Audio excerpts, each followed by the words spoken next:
बिस्मिल्लाहिर्रहमानिर्रहीम। अस्सलाम वालेकुम स्टूडेंट्स। अच्छा जी, चैप्टर नंबर 8 लास्ट हमने चैप्टर नंबर 7 कंप्लीट कर लिया था। सो चैप्टर नंबर 8 स्टार्ट करते हैं। चैप्टर नंबर 7 में से अगर कोई एमसीक्यूज पूछने वाला हो जी, कुछ एमसीक्यूज कोई पॉइंट पूछने वाला हो तो पूछ लें जी। हो सकता है डिस्क्रीट डेटा कंटिन्यूस में कन्वर्ट हो सकता है, जिस तरह हमने सीएल को सीबी में कन्वर्ट करना सीखा था। जब हम क्लास लिमिट को क्लास बाउंड्री में कन्वर्ट कर लेते हैं तो डिस्क्रीट हमारा कंटिन्यूस बन जाता है। लास्ट एमसीक्यूज में आगे देखें क्या इसमें।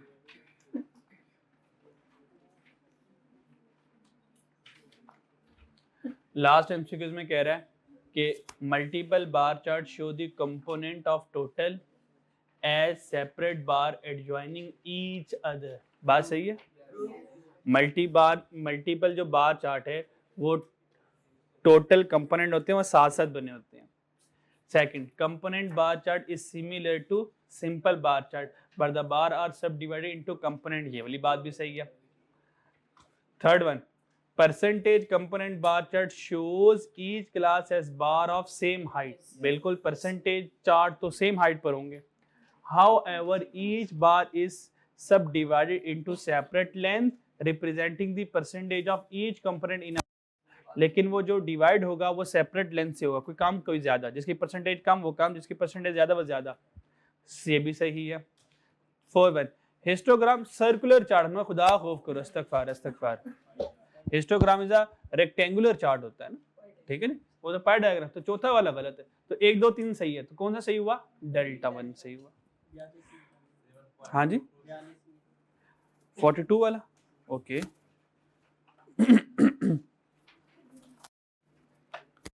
42 में जरा 42 में देखते हैं। 42 में वो कह रहा है कि एवरेज रेनफॉल बताएं, हमें एवरेज रेनफॉल बताएं 28.5 इंचेस से लेके 32.5 इंचेस बारिश हुई शहर में। तो how many cities could have annual rainfall, कितने शहरों में एनुअल रेनफॉल 28.5 से 32.5 तक, कितने शहर इसमें आ रहे हैं। तो हमने कहा ठीक है हिस्टोग्राम से देख लेते हैं। अब 28.5 यहाँ पे आ रहा है, ऐसे है, यहीं पे आ रहा है 28.5। मान लो इधर ही आएगा, थोड़ा पीछे कर लो यार, कर ले थोड़ा पीछे कर ले, 2 ही शहर रहेंगे ना।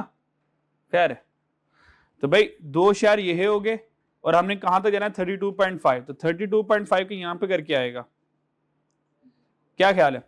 32 के आगे ही आएगा। इसका मतलब यहां से लेके यहां तक शहर गिनो कितने बनते हैं। 2 शहर, 4 शहर, 6 और 6 12 शहर। तो 12 शहर आंसर आएगा। ठीक है जी, मिड पॉइंट्स नहीं देखने थे, बस देखने थे कि 38 से लेकर 32.5 तक कितने शहर आ रहे हैं।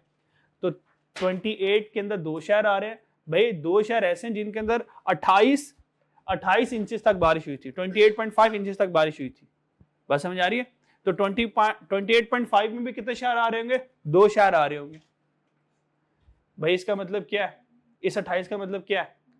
28 का मतलब है 2 शहर ऐसे हैं जहां पे एनुअल 28 इंचेस तक बारिश हुई है। तो जो 28.5 इंचेस बारिश होगी वो भी उन्हीं 2 शहरों में हुई है। बात समझ आइए? फिर 30 इंचेस में 4 शहर आ जाते हैं। ये ग्राफ का मतलब है, ये समझे? अगला सवाल किया है तो पूछें, फिर चैप्टर 8 में चलते हैं।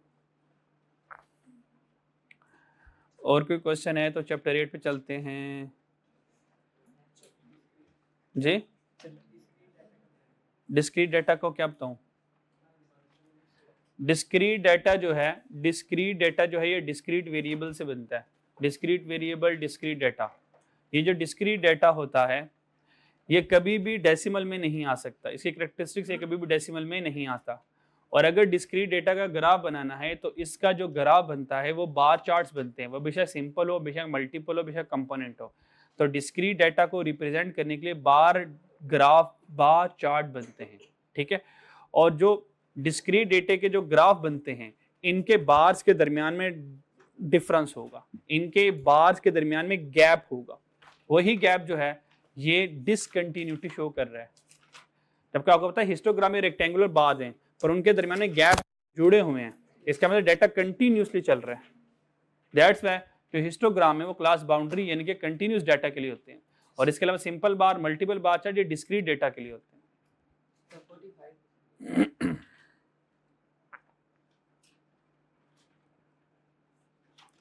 आइडेंटिफाई द एंगल, कहता है एंगल बताएं factory overhead cost on pie chart. कहता है पाई चार्ट में फैक्ट्री ओवरहेड जो कॉस्ट है ना उसका बताएं कितना एंगल बनता है, तो पता चल सकता है जी भाई। टोटल करें, टोटल कितना आता है 40,000। फैक्ट्री ओवरहेड का एंगल बताएं 20 divided by 40 into 360, answer is 180 आता है, चार्ली आंसर आ जाएगा। ये फैक्ट्री ओवरहेड का पाई डायग्राम में एंगल इतना बनेगा, ठीक है। एक्सपेंस डिवाइडेड बाय टोटल, और एंगल में जाने के लिए 360। और कोई सवाल? 7.5, 3 और 5, 3 में आ जाए।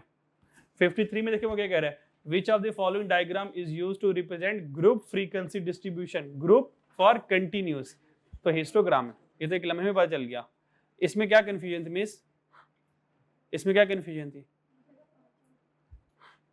पाई चार्ट होगा, पाई चार्ट सर्कुलर के लिए होता है ना, सर्कल के लिए होता है, ठीक है। पाई चार्ट सर्कल के लिए होता है, ठीक है। और पाई चार्ट कंटिन्यूस डाटा के लिए नहीं होता, ठीक है। क्वांटिटेटिव डाटा के लिए हो भी सकता है, लेकिन पाई डायग्राम में एक सर्कुलर शेप होती है जिसमें एंगल्स की बात करेगा। और कौन सा पूछा आपने?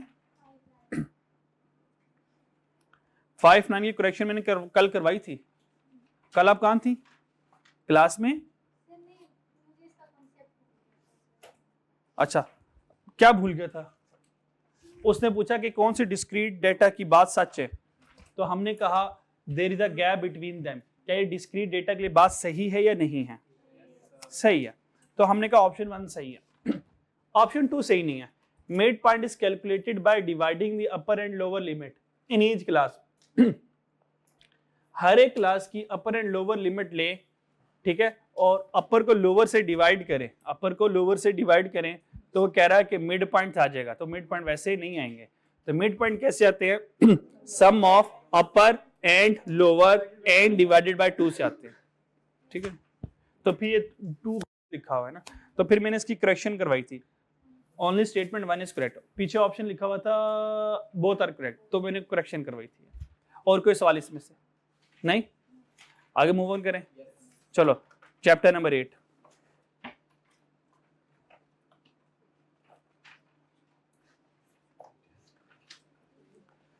चैप्टर नंबर 8, यहां से एग्जामिनर अच्छे खासे सवाल पूछेगा, इसलिए मैं जो जो होमवर्क दूंगा वो आपने रोज के रोज करने होंगे। ज्यादा होमवर्क नहीं दूंगा, पर जो भी होमवर्क मिलेगा वो आप लोग क्या करेंगे? लाजमी करेंगे। अब जितनी practice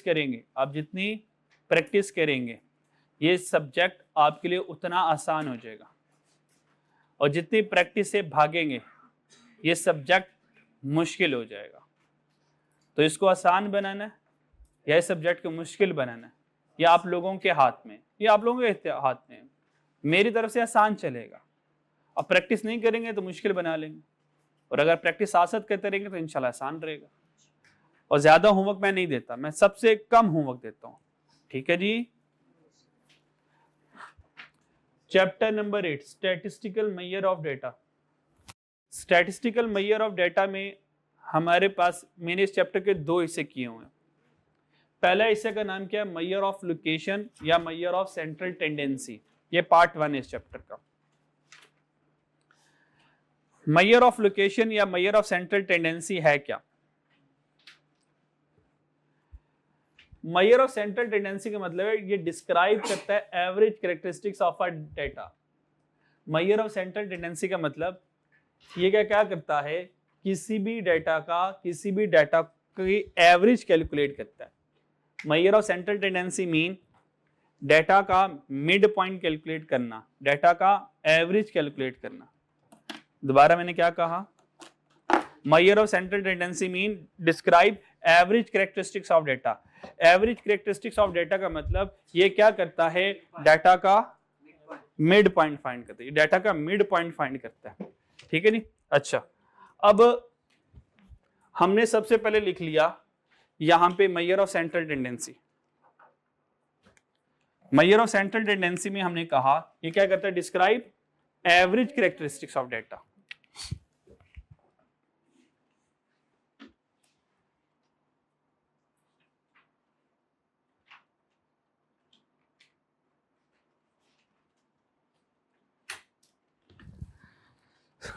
Central tendency mean to calculate average characteristics of a data.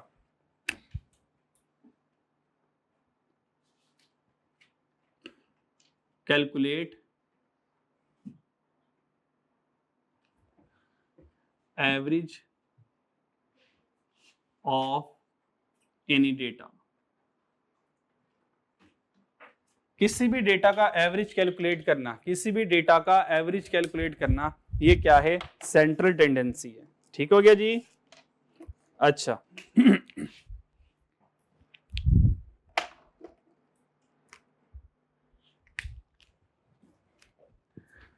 अब हमने एवरेज कैलकुलेट करना है। हमने क्या कैलकुलेट करना है, एवरेज।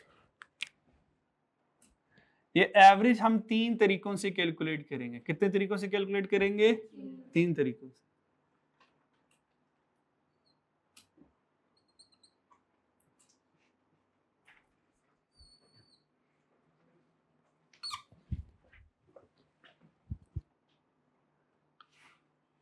नंबर 1 एवरेज कैलकुलेट करेंगे मीन से। सेकंड एवरेज कैलकुलेट करेंगे मीडियन से।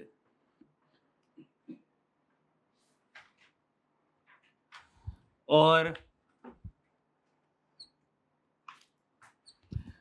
थर्ड हम कैलकुलेट करेंगे मॉड से।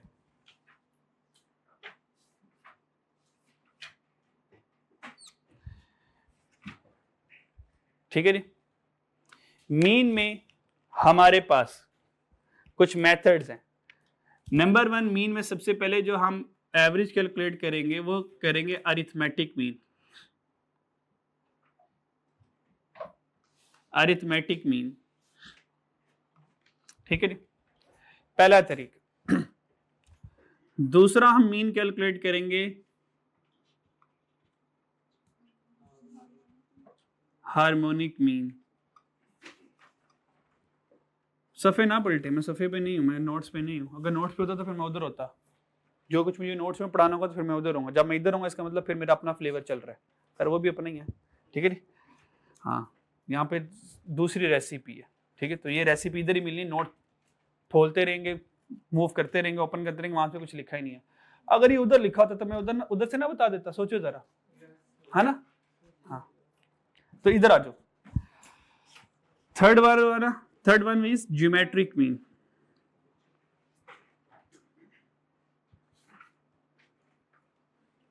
Geometric mean. Fourth one is the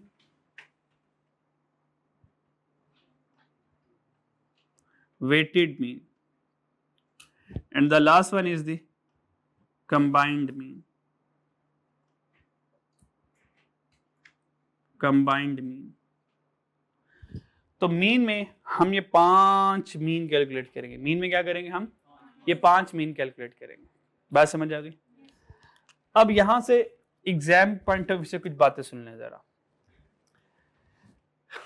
examiner कहता है कि एक नंबर देगा, वो कहेगा मीन कैलकुलेट कर लो। हम कहेंगे मीन तो 5 है, कौन से वाला। वो कहता नहीं, बस मीन कैलकुलेट कर ले। जब वो कहेगा मीन कैलकुलेट कर लें तो याद रखिएगा बाय डिफॉल्ट हमेशा अरिथमेटिक मीन होगा। जब वो कहते मीन कैलकुलेट कर दें तो बाय डिफॉल्ट कौन होगा, अरिथमेटिक मीन होगा।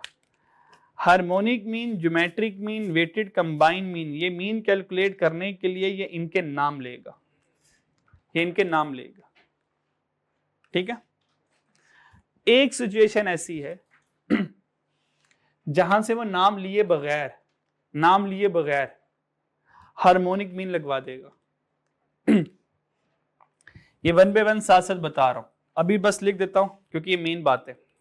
हार्मोनिक मीन तब यूज करते हैं जब हम किसी स्पीड का एवरेज लेते हैं, जब हम किसी स्पीड का एवरेज लेते हैं, जब भी हमने एवरेज स्पीड कैलकुलेट कर, वो कह देगा find average speed, find mean speed. तो अब मुझे हार्मोनिक मीन ही लगाना है, अब मैं अरिथमेटिक मीन नहीं लगा सकता, क्योंकि हार्मोनिक मीन एक्सप्रेशन मीन है जो कि स्पीड का एवरेज कैलकुलेट करता है। ठीक है, लाहौर से इस्लामाबाद एरोप्लेन उड़ा, ठीक है, मान ले 500 पर किलोमीटर की स्पीड से, इस्लामाबाद से लाहौर आया 450 किलोमीटर पर आवर की स्पीड से, find the average speed, harmonic mean लगाऊंगा। ट्रेन जा रही है, ट्रेन आ रही है, उसकी एवरेज स्पीड क्या है, हार्मोनिक मीन। बात समझ आ रही? ज्योमेट्रिक मीन कब लगेगा, जब हमने परसेंटेज का एवरेज लेना हो, जब हमने एवरेज परसेंटेज, जब परसेंटेज का एवरेज लेंगे तो हो सकता है वो ये ना कि फाइंड ज्योमेट्रिक मीन, वो कहेगा एवरेज परसेंटेज, तो अब पक्की बात है कि ज्योमेट्रिक मीन हम लगाएंगे। दोबारा बताऊं ये बात, ठीक है। तो 5 मीन हम कैलकुलेट करेंगे तो फिर हमारा मीन कवर हो जाएगा। मीडियन में आ जाए, मीडियन में हमारे पास मीडियन है और इसकी फैमिली है, मीडियन और उसकी फैमिली। मीडियन की फैमिली को कहते हैं फ्रैक्टाइल, मीडियन की फैमिली को क्या कहते हैं, फ्रैक्टाइल।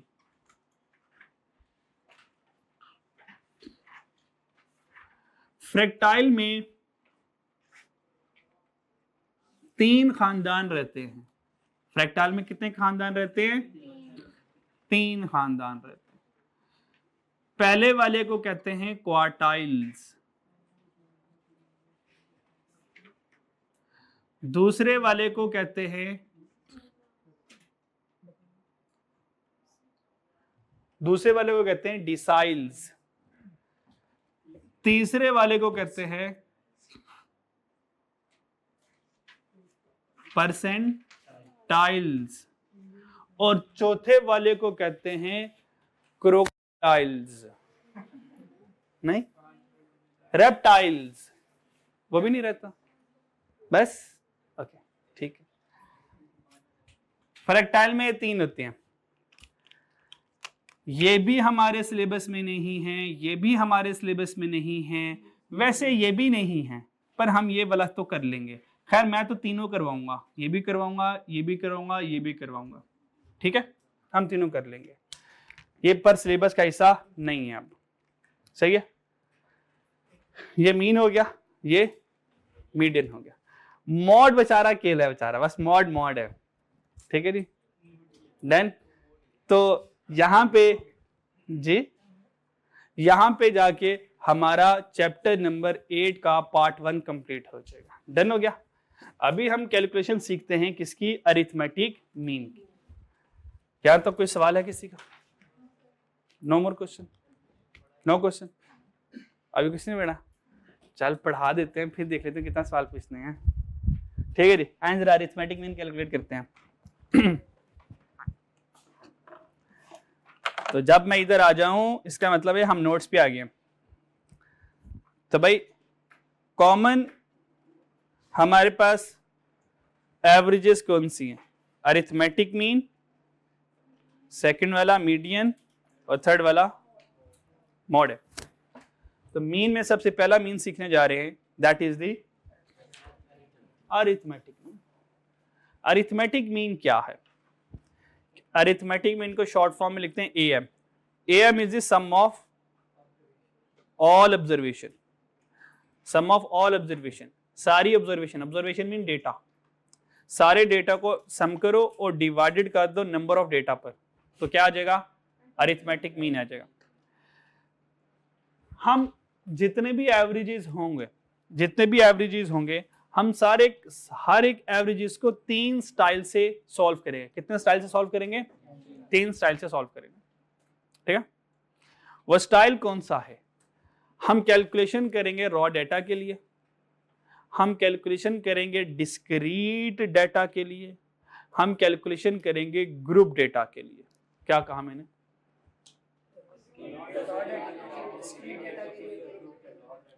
मैं हर एक एवरेज को 3 पैटर्न पे कैलकुलेट करूंगा, रॉ डेटा, डिस्क्रीट डेटा और ग्रुप डेटा। डन हो गया?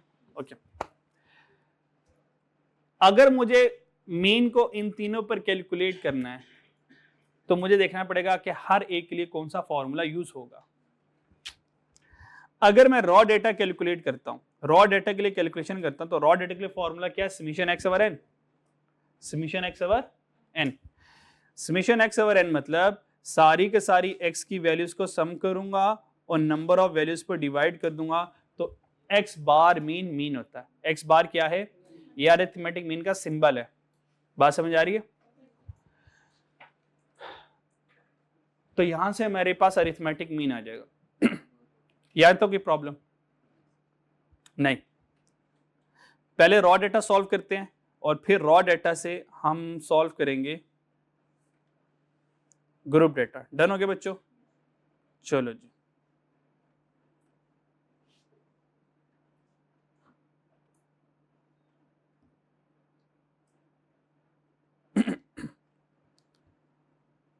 Arithmetic mean for raw data पे आ जाए। तो नंबर 1 डिजाइन हमारे पास होगा for raw data.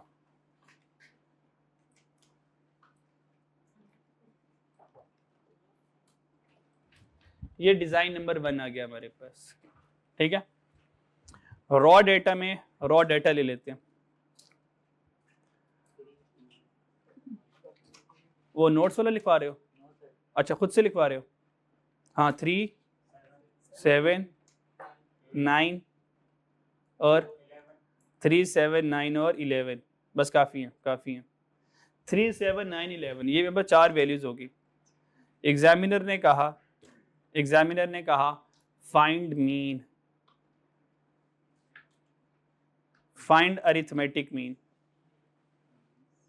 M find कर दो। हमने कहा कोई मसला नहीं, कर देते हैं, कोई कौन सी बड़े मसले वाली बात है। अरिथमेटिक मीन मुझे बताएं, ये रॉ डेटा या डिस्क्रीट? Raw data. तो रॉ डेटा का फॉर्मूला क्या होता है? Summation x over n. सारी सारी एक्स की वैल्यूज को ऐड कर देंगे, तो 3 + 7 + 9 + 11। पहला सवाल हमेशा हम प्रोटोकॉल से करेंगे, उसके बाद हम शॉर्टकट पे निकल जाएंगे। ठीक है जी? और divide by number of values, that is the 4। तो हमारे पास मीन कितना आ गया जी? मीन कितना आ गया जी? सारों को सम करें, आंसर क्या आता है? 30 डिवाइड बाय 4। आंसर कितना आया? 7.5। 7.5 इज योर अरिथमेटिक मीन। यहां तक कोई प्रॉब्लम? यहां तक कोई प्रॉब्लम? अच्छा, छोटा सा मशवरा दे दें, छोटा सा मशवरा दे दें। जैसे कि मैंने आपको रॉ डेटा यहां पर डिजिटल बोर्ड में करवाया, आपको कैलकुलेशन यहीं पे करवा दूं या उस वाले बोर्ड पे करवा दूं? इधर सही है? चलो ठीक है, ठीक है। क्या हुआ? नहीं, मशवरा है तो दे दो, इसलिए मैंने आपसे मशवरा मंगा। तो जो जो प्लस माइनस है मुझे बता दें जी। वो बच्चे जो कहते हैं उधर करवा दें, कोई है ऐसा बच्चा? हाँ, नहीं नहीं, मेरा इजी ना देखें, मुझे देखना कि मेरी ऑडियंस को कैसे चीज अट्रैक्ट करती है, मेरी ऑडियंस किसके साथ ज्यादा इंगेज रहती है। तो मुझे वो तरीका देखना है कि जिससे आप ना मेरे साथ रहें, कॉन्सेप्ट के साथ रहें। ऐसा ना मैं कहीं और हूं और आप कहीं और हो। सही है? तो मेरी आसानी, मेरी मुश्किल ना देखें, आप कैसे अच्छा समझ सकते हैं वैसे मुझे बताएं। अल्टीमेटली मानी तो मैंने अपनी है। अच्छा जी, चलें मिक्सअप भी कर लेते हैं फिर। चलें, यहाँ लाइट पड़ रही है। अच्छा, उधर रिफ्लेक्शन आ रही है। ओके ठीक है, चलें ठीक है। नन्हे मुन्ने से सवाल यहीं पे भी हो जाएंगे। यहाँ तो कोई मसला है तो मुझे बताएं, कोई प्रॉब्लम? ओके, क्या हुआ?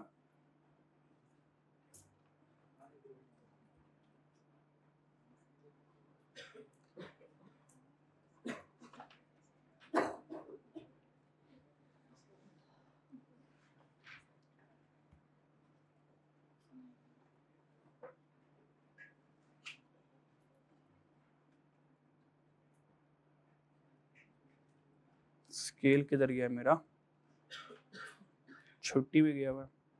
चलो जी, डिजाइन नंबर 2 बच्चों, डिजाइन नंबर 2 कौन सा था? Discrete frequency distribution. ठीक है बच्चों, पता नहीं सीधी लाइन लगी कि नहीं लगी, सही है, ठीक है। Design number 2, design number 2 is discrete, मेरे लफ्ज चेक करें मैं क्या क्या लिख रहा हूं। डिस्क्रीट, डेटा नहीं लिख रहा, discrete frequency, discrete frequency distribution.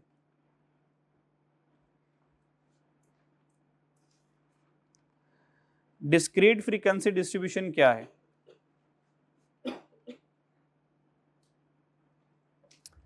Discrete frequency distribution में अब चेक करें कि मेरे पास फ्रीक्वेंसी डिस्ट्रीब्यूशन आ गई।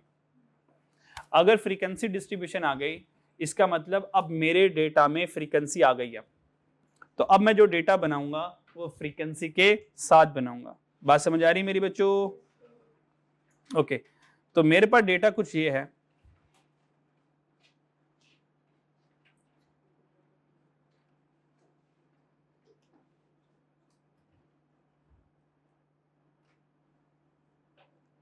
क्लास आ गई और यहाँ पे मैंने फ्रीक्वेंसी लिख ली।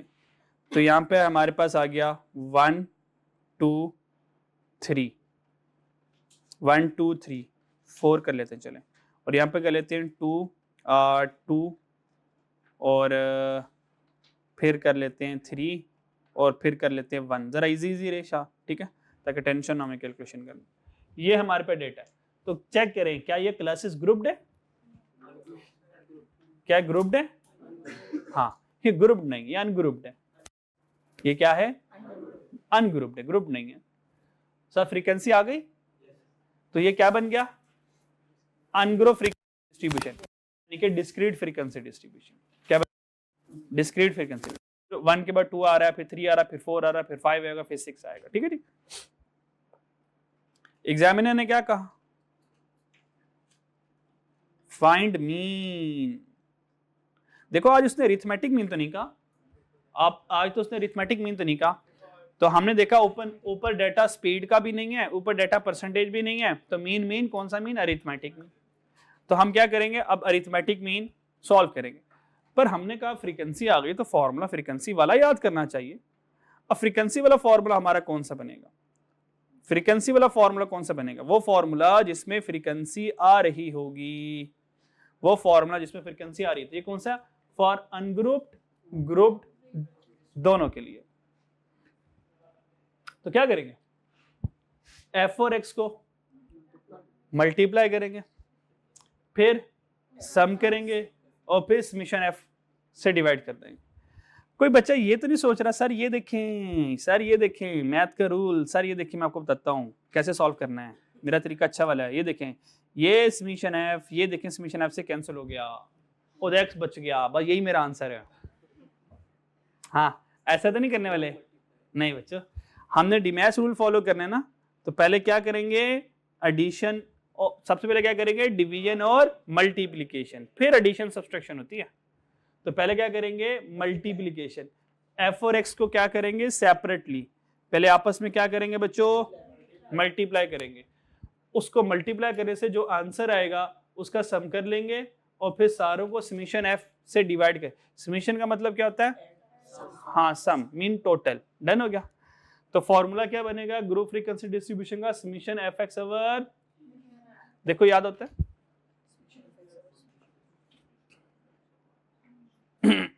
देखिए याद होता है, हो गया याद। चले फिर आओ क्वेश्चन में अप्लाई करते हैं इसको, क्वेश्चन में अप्लाई करते हैं।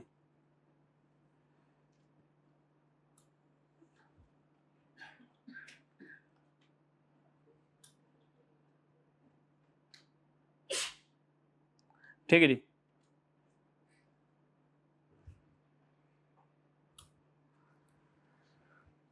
फॉर्मूला क्या था बच्चों, समेशन fx ओवर, ओके, तो summation fx over summation f, ये मेरे पास आ गया। तो सबसे पहले मुझे एक कॉलम बनाना पड़ेगा, सबसे पहले मुझे एक कॉलम बनाना पड़ेगा और उस कॉलम में क्या करूँगा, एफ और एक्स क्या करूँगा, दोनों को आपस में मल्टीप्लाई करवाऊंगा। ठीक है, तो कॉलम बना लेते हैं। अच्छा जी, तो इस कॉलम का नाम हो गया एफ एक्स, इस कॉलम का नाम हो गया एफ और x. 1 2 jar, 2 2 jar, 3 3 jar, 4 1 jar 4। सारों को क्या करना है, सम करना है। तो बताएं सम क्या रहा है, 19।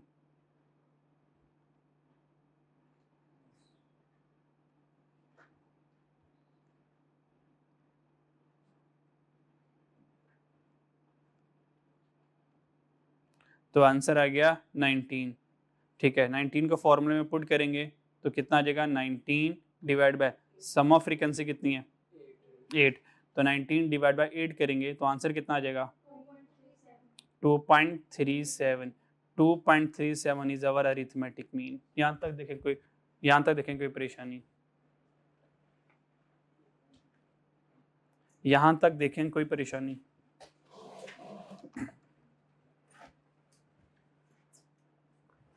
यहाँ तक देखें कोई सवाल, कोई सवाल नहीं, मुश्किल तो नहीं है।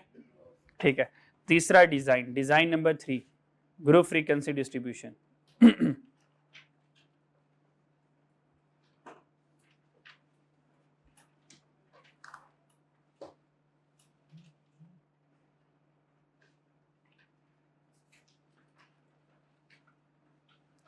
Design number 3, that is the group frequency distribution.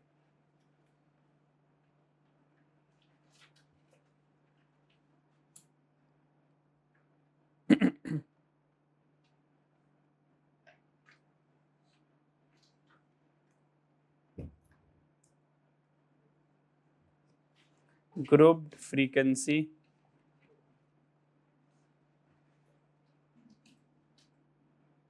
distribution.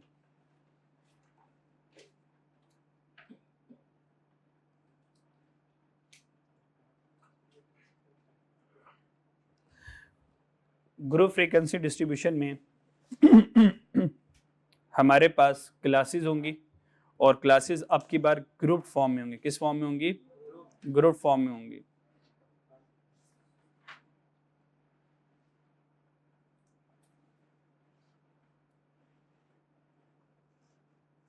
तो यहां पर हम क्लासेस बना लेंगे।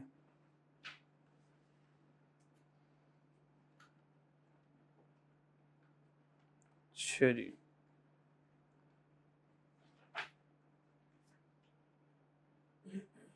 तो यहाँ पर हमारे पास फ्रीक्वेंसी आ जाएगी।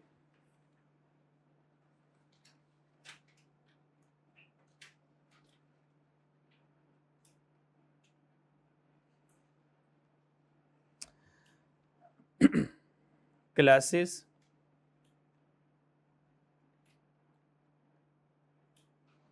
और यहाँ पर आ जाएगी हमारे पास frequency.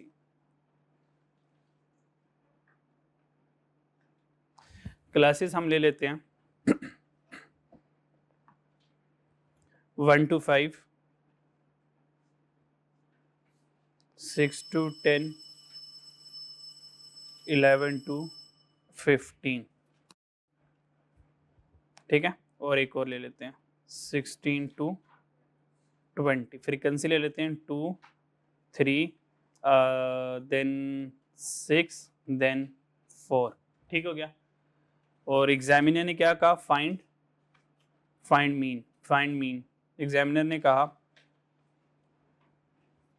Find arithmetic mean.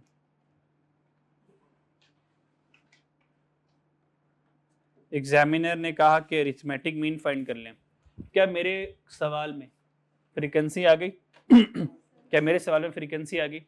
Okay, अगर फ्रीक्वेंसी आ गई तो फॉर्मूला कौन सा यूज करूंगा, फ्रीक्वेंसी वाला यूज करूंगा। तो मीन का फॉर्मूला होता है x bar is equal to summation f x over summation f होता है। यहाँ तक कोई प्रॉब्लम? कोई प्रॉब्लम नहीं।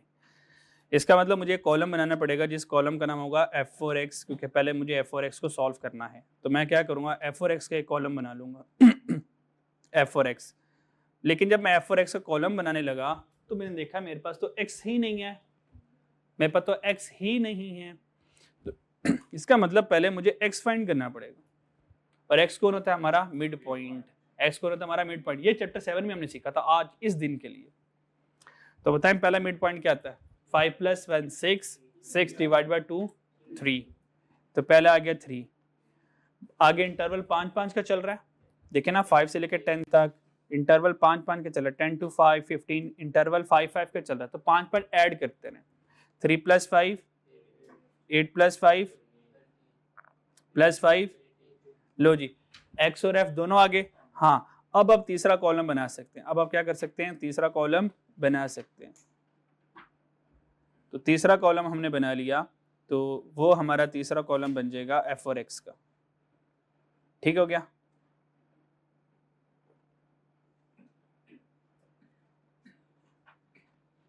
ठीक है, थर्ड कॉलम हमारे पास बन गया, दैट इज दी fx। तो fx का एक कॉलम बना लेते हैं, fx का 2 3 * 6 24 78 72, fx आ गया, fx का सम कर लें, सम कितना था fx का 180। प्लीज कैलकुलेशन ध्यान से कीजिएगा, 180 आ गया, ये आ जाएगा 180। समीशन f कितना बच्चों, कितना 15, तो इसका 15 से डिवाइड करें and here is your answer, answer is जी बोले 12.12.12, ये हमारे पास आंसर आ गया।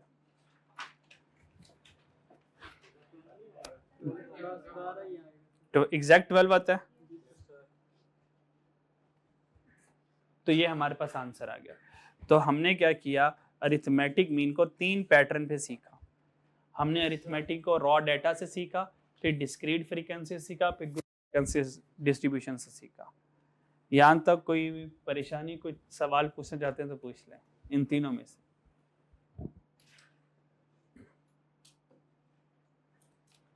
जी कोई क्वेश्चन, कोई क्वेश्चन? आपका टेस्ट कब स्टार्ट होगा? हाँ, और कब से कब तक है? 1:30, मतलब आज जुम्मा, आज तो 1:30 तो नहीं होगा ना, आज तो 1:15 तक होगा। बट वो टेस्ट आप 10 मिनट में फटका दोगे, आसान है मुश्किल? 10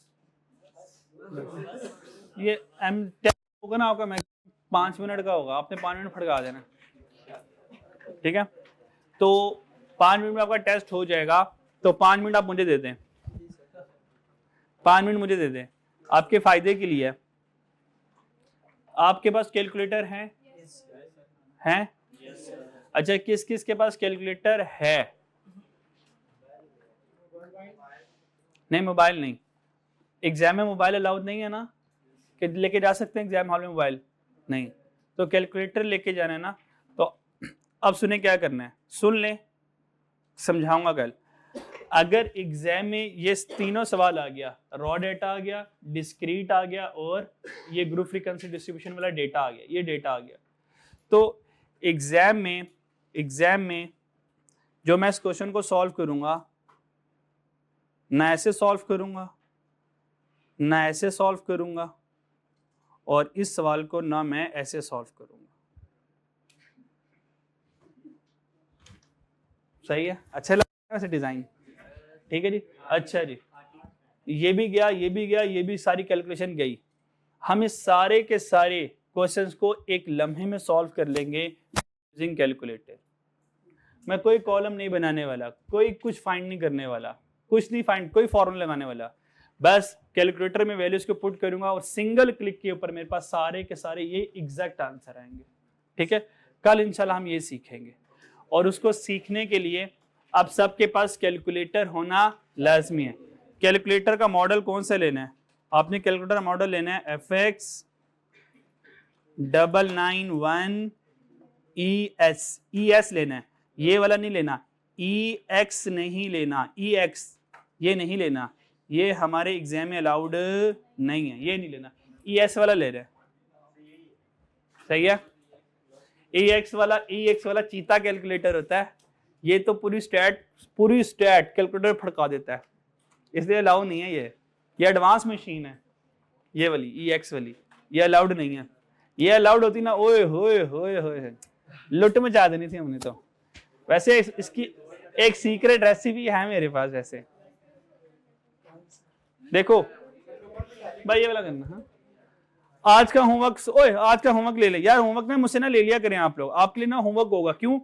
ये जो जितने भी क्वेश्चन आपके नोट्स में नजर आ रहे हैं ना, मैं ये नहीं करवाऊंगा, मैं डेमो क्वेश्चन करूंगा, ये आप प्रैक्टिस में करेंगे। तो होमवर्क नोट कर ले। Question number 1, question number 1, question number 2, question number 3। ओए स्टेमन लीव आ गया, स्टेमन लीव नहीं आ गया है ना? हाँ है ना, स्टेमन नहीं, शक्ल स्टेमन लीव की है ना, है ना? तो भाई यहां से मीन कैलकुलेट कैसे करेंगे? ओ कैसे मैं करूंगा, मैं तो परेशान हो गया। मतलब मैं ये करूंगा 3 + 7 + 6 + 5 / 4 ऐसे करूंगा। बहुत अच्छे, हम पढ़ेंगे 13 27 + 36 + 45 / 4, फिर मीन आएगा, है ना? तो ये होमवर्क में चले जाएगा आपके पास। क्वेश्चन नंबर 4 भी होमवर्क में जाएगा। बस 4 सवाल होमवर्क में। क्या 4 सवाल हो सकते हैं? ऐसा बच्चा जिससे ये नहीं हो सकते वो हैंड रेस करे, उसका हैंड काट दें हम, ताकि अगली बार वो रेस ना हो सके। अल्लाह हाफिज।